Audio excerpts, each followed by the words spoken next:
It was a snowy night when I pulled into the parking lot of my gas station. I worked the overnight 11 to 7 shift and had been at the job for several months before this. I really didn't like this job, but finding somewhere else to work was really difficult, and due to how some things were in other aspects of my life, night shifts were the best for my personal schedule. Still though, I went in tired every night and struggled to get through every shift. I parked in front of the building beside the only other car in the parking lot, which was my coworker's. Then I went inside and relieved him of his shift. He left a couple minutes later, and then it was just me for the rest of the night. My manager had a paper on the desk with some things to get done, but from reading it over, it wasn't all that much. My guess was that it would take no more than an hour total to complete all the tasks, so I tried to put it off as long as possible to save me from falling asleep once I started getting really tired. But as I sat there behind the desk, and somewhere around 12 a.m., a car pulled into the station. I glanced out the window, seeing an old SUV parked by one of the pumps. Of course, with it snowing outside, most people were not driving around, but getting a customer every once in a while was normal. I went back to my phone and scrolled through some videos, not paying much attention for probably 10 minutes, until I looked back outside and saw the SUV was still there by the pump. The headlights were off and the doors were closed, looking like they should be pumping gas, but it'd been so long. I stood up and got closer to the window, looking down both sides of the building, but nobody was anywhere outside. If they had been in their car for the past 10 minutes with it off, they'd have to be freezing. It was snowy, windy, and cold, so I honestly got a little nervous for them. I paid more attention for the next few minutes, waiting to see any movement through the dark windows, or for someone to get back inside their car, but there was nothing. It was like the car was just abandoned right next to the pump. After some thought, I put on my jacket and went outside. Immediately, I knew I was right. It was way too cold for anyone to be in there with the car off, or for anyone to even be outside for more than a few minutes.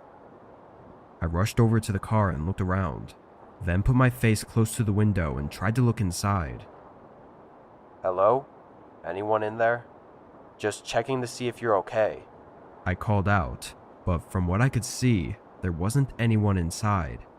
It wasn't exactly easy to see, so someone could have been, but I was pretty sure there wasn't. Now even more confused, I backed up and looked around at the empty gas station parking lot before starting to walk back. Now with my eyes not focused on the car, I was just looking at the ground and noticed shoe prints in the snow going toward the building.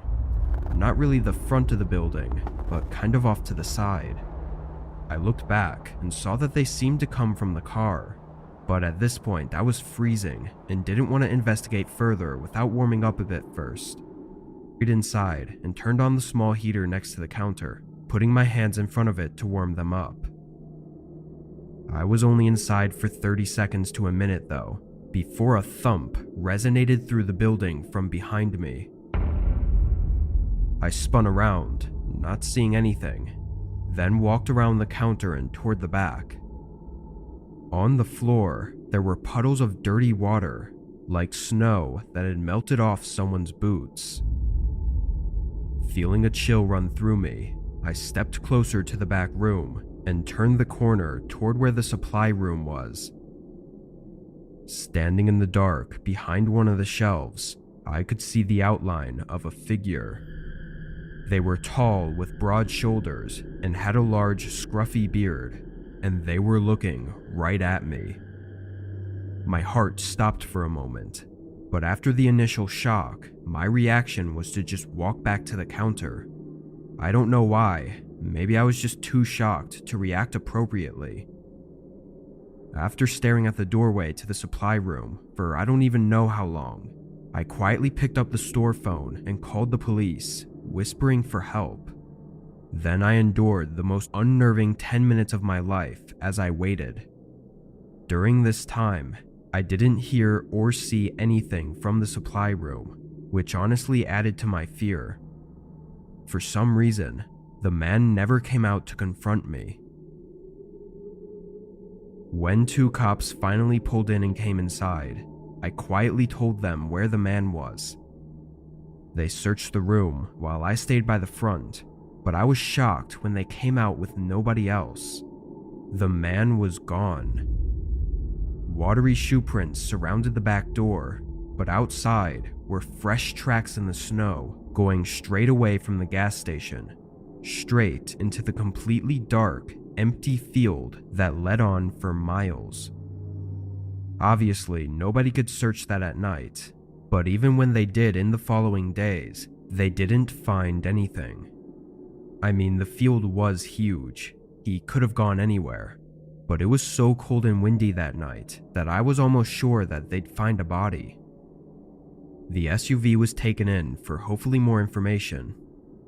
I don't know how or why, but for some reason they couldn't find any history of ownership, so that left us with just what we know from that night. And we are still left with just that. Who the man was and what he was doing remains unsolved, and where he is now is just as much of a question.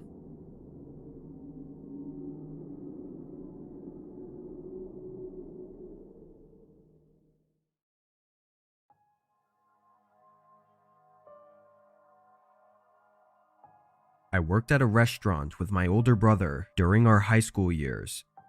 It was a really small restaurant in an outlet shopping center. We were both waiters there, but since the place was small, we often helped out all around, doing dishes, deliveries, or whatever they needed. But after just a year of working there, my brother graduated high school and chose to go to college, so he quit, but I kept working there. This happened a few months before I eventually left the job. It was Friday, so I was working a later shift than I usually did on other weekdays. The restaurant was open until 12 every night, but because of school, I usually never stayed later than 8 or 9. Anyway, I was scheduled to close this night alongside the manager. Everything was pretty normal, slowing down by 8 and getting a few people picking up orders for the rest of the evening.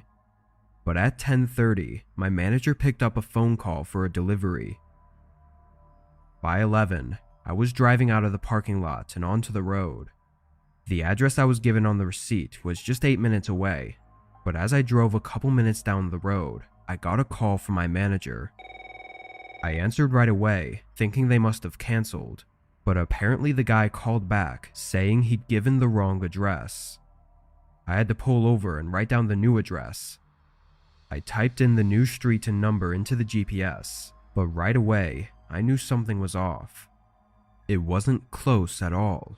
It was 25 minutes away in the opposite direction of where I was going. If they had given this address to begin with, the order would have never been accepted. I thought about just going back to the restaurant and telling my manager, knowing he would understand, but I was already out and we already made the order, so I just started driving. The roads were already pretty empty around town at this time of night, but the further out I drove, the roads became even more empty. Like I didn't even see any more cars for the last 5 minutes of the drive. I was on the far edge of town, where most of the buildings and houses turned to grassy fields and trees. When I approached the road with the address, all I could see were a row of houses with all the lights off. As I drove down and past more of the houses, a few of them did have their porch lights on, but it still felt empty. It's worth mentioning that these were not the nicest houses either by any means. They were all single-story, box-style homes. I pulled up to the one I was to deliver to and parked on the side, getting out with the food. I felt the strange, eerie sense as I walked up to the door. It was quiet outside, and with no street lights and barely any house lights, it was really dark. I knocked on the door and waited. A whole minute passed with no signs of anyone being home, and I was starting to get a little bit more uneasy, so I just set the bag down and turned to walk back to my car. They hadn't paid yet, but the food was probably cold and it was no use to me anyway. When I looked over at my car though, a man was standing right behind it. He was leaned over, like he was looking into the window. I stopped, and I don't know if the man heard me or what, but he immediately looked up at me. I could barely make out his face, but he was older. "Do you need something?" The man didn't move. I asked again, but nothing changed. Feeling that eerie sense getting bigger, I looked around, but didn't see anything other than trees in the dark. Then the man took a few steps back, moving away from my car and standing maybe 5 feet from the door. After a moment, I started walking over slowly, hoping to just get in and leave. As I got right up to the door, the man continued to stare at me from just a few feet away. I cautiously opened the door and rushed inside, but before I could even turn it on, the guy started yelling. I looked over at him, seeing him now facing the woods and just screaming. I turned my head slightly to look where he was looking, and in the woods, I could see 2 or maybe even 3 figures hurrying toward my car. My immediate thought was that this was a setup, and I needed to leave instantly before something happened. I quickly turned it on and reversed out, just as the man next to me tried to move behind the car in an attempt to stop me. I was able to get out, seeing and hearing the group of men yelling at me as I sped away. Cops were called, and although not much was able to be found, there were a few things. The house I was to deliver to apparently was a vacant property. It wasn't technically abandoned, but the owners didn't even live in the state anymore. It wasn't for sale either. It was just left as is, rotting away for the past decade. The caller that placed the order is unknown, but the initial address he gave seemed to have no significance. Who the group was, what they planned to do, and so many other things are left with no resolution, but I'll probably be wondering about it for the rest of my life. After all, had anything played out even a little bit differently, I may not even be here right now.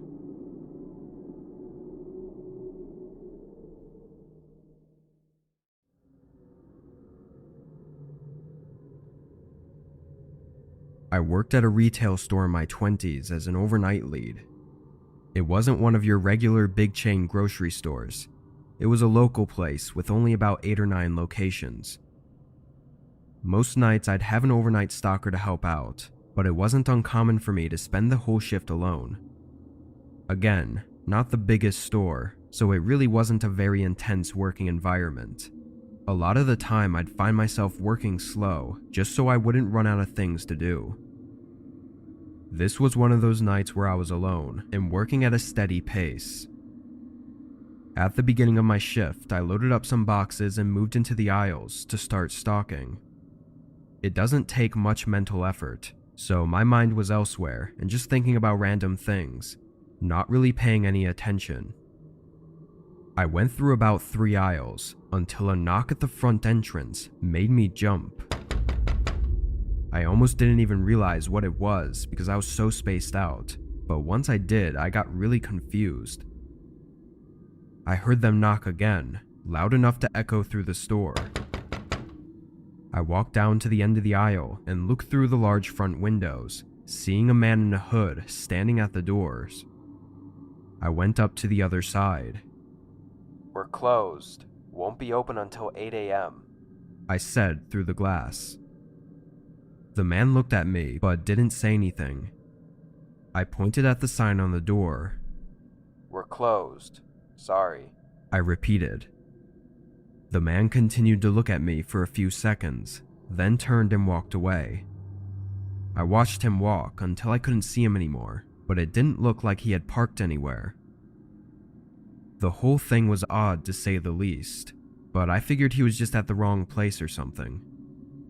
I went back to what I was doing, stocking up the shelves and eventually forgetting about the man. By 2 a.m., I'd gotten through half of the aisles and was ready to take my lunch break. I left the boxes where they were and went to the break room on the other end of the building.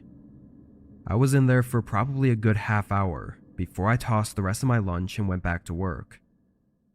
I walked through the store and to the end of the aisle I was working on, but just as I looked up, there was a man walking past the other end.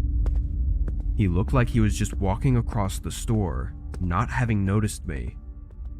I froze in place, feeling that instant rush of fear. Now listening intently, I could hear the man's footsteps move toward the side of the building I'd just come from, so I moved into the aisle and hid behind the shelves. The footsteps sounded like they went toward the break room, but just before I left the aisle to try and run and get help, I heard the man rushing out of the room. The footsteps were now sprinting through the store, getting closer and closer. I ran for the other end of the aisle, looking back and seeing the man turn in and start running at me. I ran for the front door, getting my keys out and trying to unlock it with shaky hands.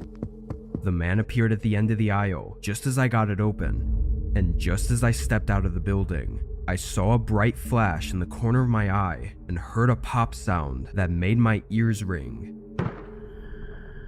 A gunshot, so loud I didn't even know where it landed, but I sprinted for my life around the building. I made it to my car and hid in the back seat as I called 911. From what I know, the man didn't follow me outside. He was gone by the time police made it to the store, but they found the back door to be busted open, along with some heavy tools sitting next to it. The most terrifying of their findings was the hole created by the gunshot, sitting right to the side of the front doors. Why the man broke in and was so aggressive, targeting me like that, is unknown. From his behavior, the police seemed to think it was some kind of mental breakdown or psychotic break, not having any real reason to target me specifically other than the fact that I was alone. I no longer work there, but I can tell you that for the years following that incident, I was on edge every single night.